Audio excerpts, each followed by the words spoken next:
사도행전은 사도들과 그리스도인들을 통해 복음이 전파되는 것이 생생하게 기록되어 있는 성경입니다.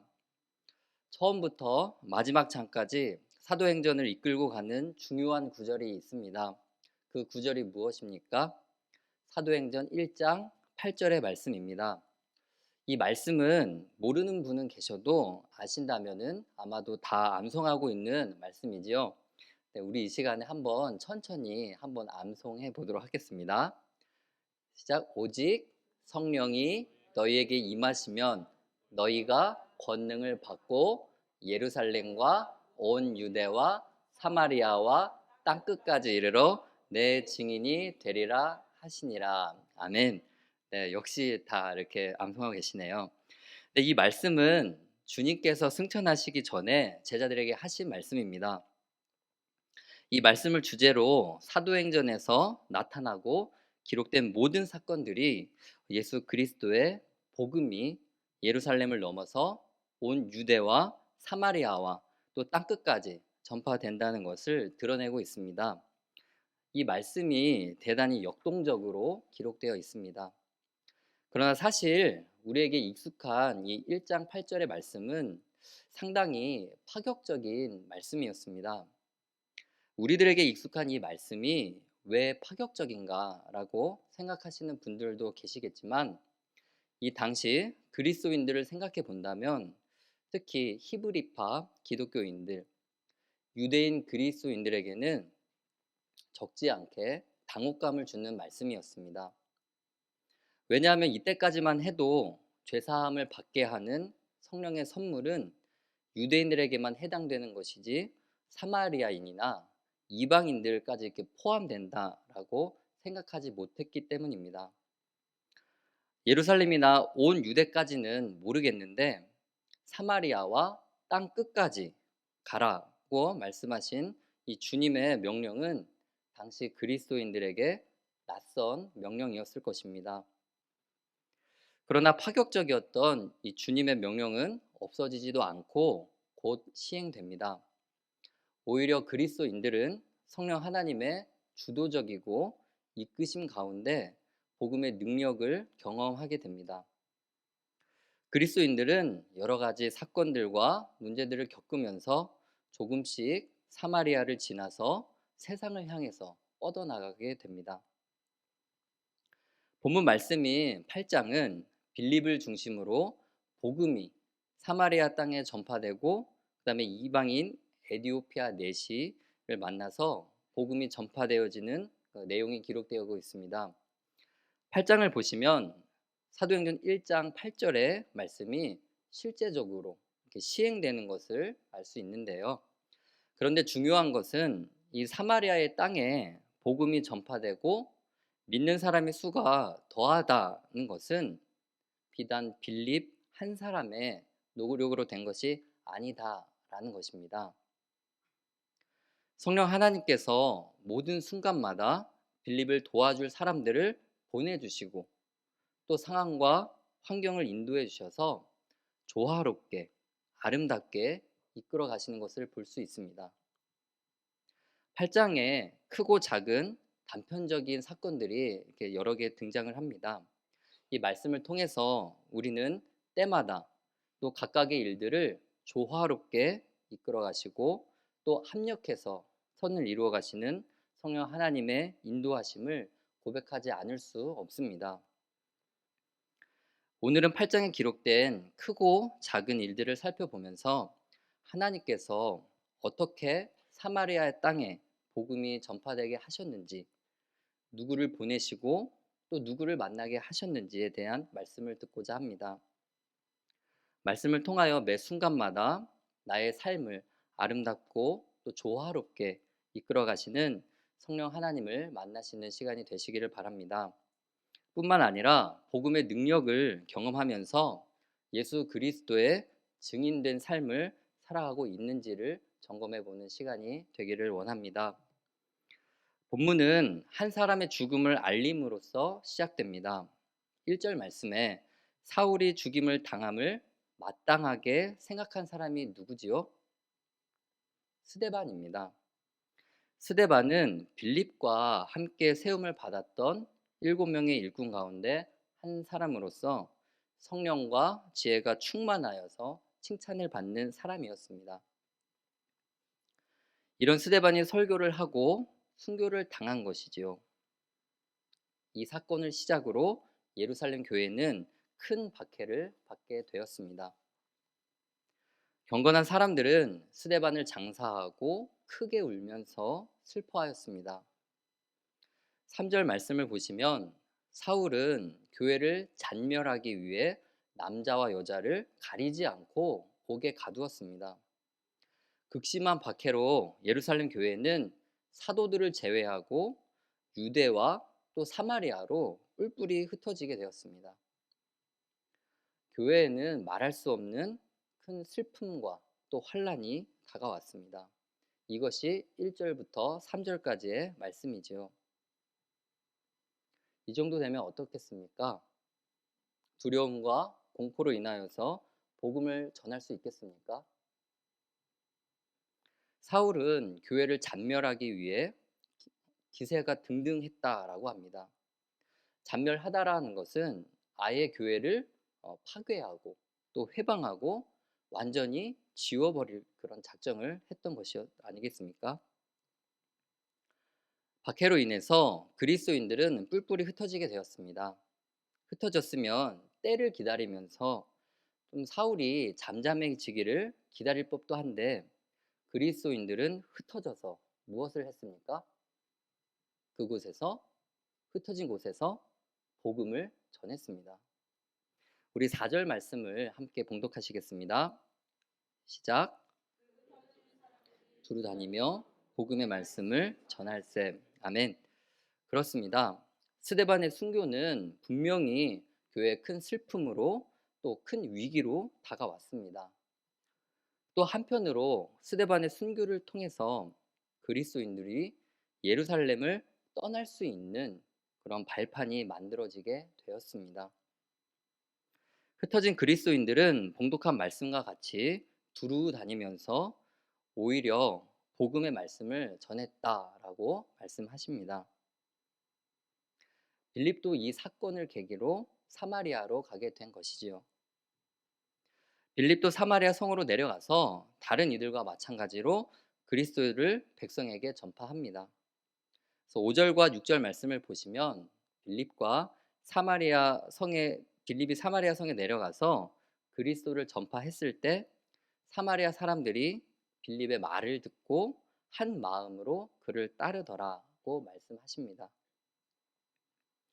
말씀을 보면 사마리아인들이 빌립이 전한 복음을 어렵지 않게 받아들인 것처럼 느껴집니다. 그러나 빌립도 사마리아에서 복음을 전파하는 것이 말처럼 결코 그렇게 쉬운 일이 아니었습니다. 왜냐하면 앞서 말씀드렸듯이 주님께서 사마리아와 땅끝까지 이르러 내 증인이 되리라 라고 하신 이 말씀은 그리스도인들에게 아직은 파격적인 그런 명령이었기 때문이었습니다.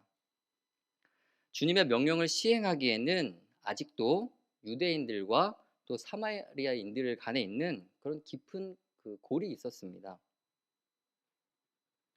요한복음 4장 9절 말씀을 보시면 예수님과 또 사마리아 여인의 그 대화를 통해서 유대인이 사마리아인을 어떻게 생각하고 또 반응했는지를 잘 알 수 있습니다. 4장 9절 말씀을 보시면 유대인은 사마리아인들을 상종도 하지 않았다라고 말씀하십니다. 유대인들의 입장에서 사마리아 사람들은 이방인들과 결혼을 통해서 혈통적으로는 혼혈이었습니다. 그리고 또 이방인들과 결혼했기 때문에 종교적으로도 배교자였습니다. 때문에 유대인들은 사마리아인들과는 상종하지도 않았던 것입니다. 이런 민족의 갈등이 있는 상황 가운데서도 빌립은 성령 하나님의 인도하심을 따라서 사마리아 성으로 가서 그리스도를 전파하게 됩니다.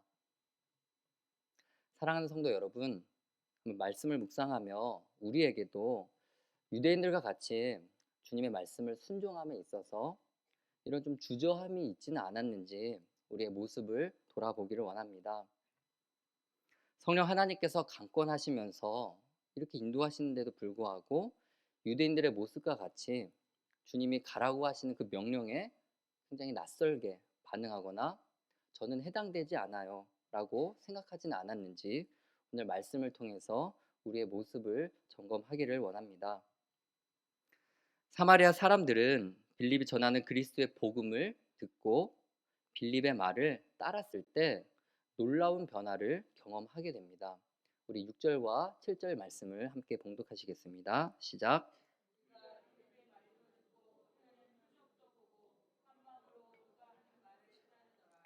많은 사람에게 붙었던 더러운 귀신들이 크게 소리를 지르며 나가고 또 많은 중풍병자와 못 걷는 사람이 나으니 아멘. 빌립의 말을 들은 사마리아 사람들은 말씀과 같이 더러운 귀신들이 떠나가고 또 병든 자들이 회복되는 기적을 경험하게 됩니다.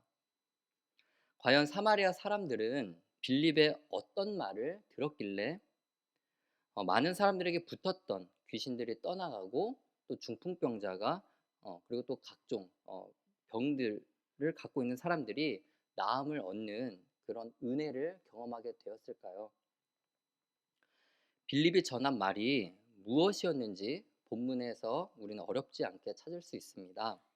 5절 말씀을 보시면 빌립이 백성들에게 그리스도를 전파했다라고 합니다. 또 12절을 보시면 빌립이 하나님 나라와 및 예수 그리스도의 이름에 관하여 전도했다라고 말씀합니다. 그렇습니다. 빌립이 사마리아인들에게 전한 것은 바로 예수 그리스도에 대해서 전한 것입니다. 담대하게 예수 그리스도의 복음을, 예수 그리스도의 이름을, 그리고 하나님 나라에 관해서 이러한 것들을 선포한 것이죠. 이처럼 예수 그리스도의 복음은 힘이 있고 능력이 있습니다. 복음의 권세가 있습니다. 때문에 빌립이 전하는 복음을 듣고 많은 귀신들이 떠나가는 그런 놀라운 표적이 나타났습니다. 또 병자가 낫게 되는 그런 놀라운 은혜의 역사를 맛보게 되었습니다. 빌립이 복음을 전했을 때 나타났던 그런 일들은 우리에게 결코 생소한 일이 아니었습니다. 이 상황을 보면은 우리는 어렵지 않게 병자를 고쳐주시고 귀신 들린 자에게서 귀신을 내보내시는 예수님의 모습을 떠올릴 수 있습니다. 마가복음 1장 21절 말씀 그 이하에 보시면 예수님께서 회당에서 가르치실 때 귀신 들린 사람을 꾸짖으실 때에도 비슷한 상황이 나타납니다. 귀신은 예수 그리스도의 권세 있는 새 교훈, 능력의 말씀을 듣고 벌벌 떨고 놀랍니다. 경련하면서 큰 소리를 내고 떠나갔습니다. 또 사람들이 예수께 모든 병자를 데리고 나왔을 때도 예수님은 권세로서 모든 병자를 고쳐주신 것을 우리는 알고 있고 믿음으로 고백하고 있습니다. 말씀을 준비하면서 이 부분이 잘 이해가 되지 않았습니다. 사마리아인들은 빌립의 전도로 예수 그리스도의 이름으로 세례를 받았습니다. 그러나 성령을 받지 못하고 있는 상태가 이해가 되지 않았는데요. 사도 베드로와 요한이 기도하면서 안수함과 동시에 이 사마리아인들이 성령을 받았다라고 기록하고 있습니다. 예수 그리스도의 이름으로 세례를 받고 성령을 받기 위해서 또 안수를 받아야 하는가라는 그런 의문도 들었습니다. 그러나 이것이 의미하는 것이 무엇입니까?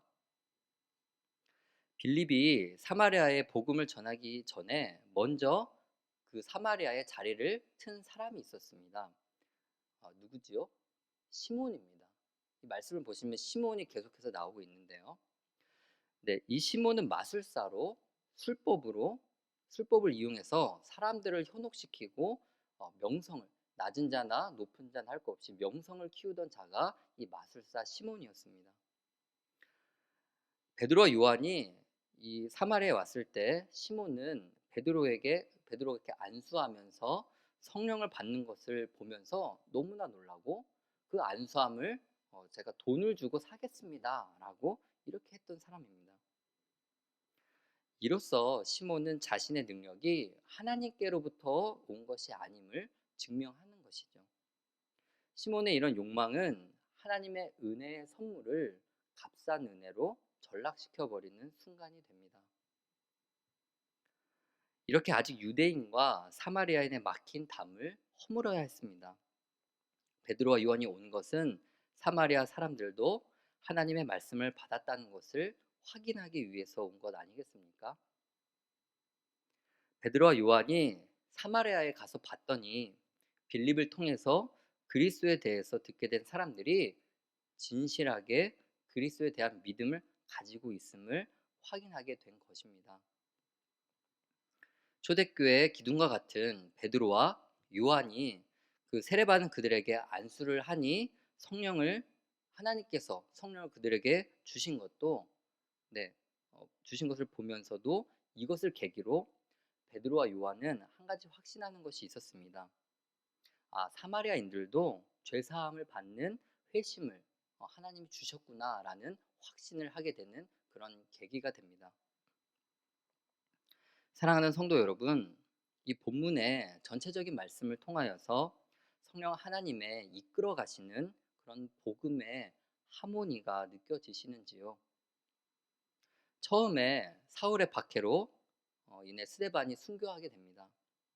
온 교회가 슬픔에 빠지고 또 박해로 인해서 그리스도인들이 흩어지게 됩니다. 그때 빌립이 사마리아로 들어가게 되고 또 그곳에서 예수 그리스도의 복음을 전하고 또 많은 사람들이 그 예수님의 복음을 믿고 큰 기쁨을 누리지요. 사마리아에도 하나님의 말씀을 받았다라는 소식을 들은 베드로와 요한이 또 사마리아로 가서 그들에게 안수하며 성령을 받게 되는 이런 일들을 보면 순간순간마다 하나님 아버지께서 선하게 인도하시는 그 손길을 느끼지 않을 수 없습니다. 성령님이 이끄시는 복음의 아름다운 하모니이지요. 이에 대해서 사도 바울은 로마서 8장 28절에서 우리가 알거니와 하나님을 사랑하는 자 곧 그의 뜻대로 부르심을 입은 자들에게는 모든 것이 합력하여 선을 이루느니라 라고 말씀하십니다. 오늘 말씀을 통해 우리가 교훈 삼아야 할 것이 있습니다. 첫째로 복음은 우리에게 기쁨을 주십니다. 사마리아인들은 빌립을 통해 예수 그리스도의 복음을 듣고 예수 그리스도를 믿었습니다. 그때 사마리아인들은 그들에게서 귀신이 떠나가고 또 중풍병자가 나음을 입고 병든 자가 치유되는 것을 경험했습니다. 구원의 은총을 선물로 받은 것이지요. 그러한 사마리아인들에게 큰 기쁨이 넘쳤다라고 말씀하십니다. 이방인 에디오피아 내시도 참된 복음의 진리 앞에 그 자리에서 세례를 받고 또 주님이 주시는 참된 기쁨을 가지고 고국으로 돌아갔습니다. 사랑하는 성도 여러분, 복음으로 인한 구원의 기쁨을 누리고 계신지요? 우리가 하나님의 자녀로 그러나 때로는 우리의 생활 가운데 구원의 기쁨과 감격을 누리지 못하고 살아갈 때가 많이 있음을 고백하게 됩니다. 바쁘다는 이유로 잊어버리고 살 때가 많이 있는 것 같습니다. 사마리아인들과 에디오피아 내시가 복음을 통해 구원의 기쁨을 맛본 것처럼 우리들도 나를 구원하신 주님으로 인하여 크게 기뻐할 수 있음을 믿으시기 바랍니다. 둘째로 성령 하나님 안에서 우리는 합력해서 선을 이룰 수 있습니다. 스데반의 죽음은 교회에 큰 슬픔을 주었습니다. 그러나 교회가 위로받을 수 있었던 아름다운 그런 고백이 나올 수 있었던 이유가 무엇입니까? 스데반의 순교를 통해서 예루살렘에 있던 그리스도인들이 사마리아와 또 땅끝까지 나가게 되는 그 문을 연 것 아니겠습니까? 사마리아로 가서 복음을 전했던 빌립도 혼자서 이 모든 사역을 다 감당할 수 없었습니다. 끝까지 홀로 사역을 감당하지 않았습니다. 성령 하나님께서는 베드로와 요한을 붙여주시죠. 보내주십니다. 사마리아인들에게도 세례를 받고 또 성령을 받을 수 있도록 성령 하나님이 보내주시는 겁니다.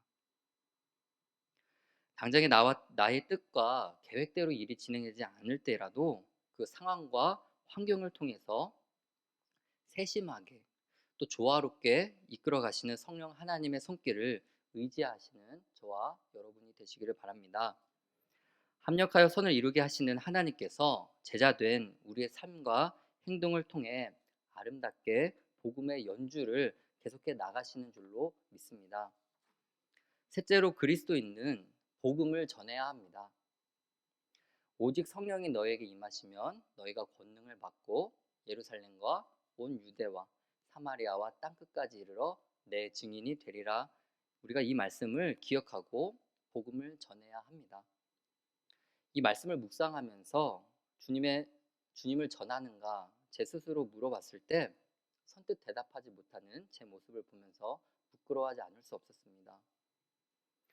우리 중등부 친구들에게 얘 누구야 하면서 너 전도해야 되지 않겠니? 라고 권면해 보는데 그러면 그 친구가 이렇게 말합니다. 제 주변에는 다 예수님 믿는 사람들이에요. 전도할 사람이 없어요. 그럼 저는 그래? 하고 이렇게 얘기를 끝냈던 그런 경험이 몇 번 있었습니다. 그런 모습들이 생각나서 너무나 부끄럽고 그렇게 끝나버리는 상황이 있었습니다. 내 주변에 있는 지인들은 다 믿는 사람들이니까 나는 복음을 증거하지 않아도 되겠구나 라는 이런 안도감으로 혹시라도 나의 마음이 가득 차 있지는 않으신지요? 그러한 모습들이 있다면 이 시간 말씀을 통하여서 우리의 마음을 점검하고 또 빌립과 같이 주님의 말씀을 전파하시는 저와 우리 모든 성도님들 되시기를 원합니다. 그리하여서 우리가 주님의 복음을 들고 우리의 가정과 우리의 일터와 삶의 터전으로 뻗어 나가시는 우리 사랑하시는 모든 성도님들 되시기를 바랍니다. 기도드리겠습니다. 하나님 아버지, 오늘 말씀을 통하여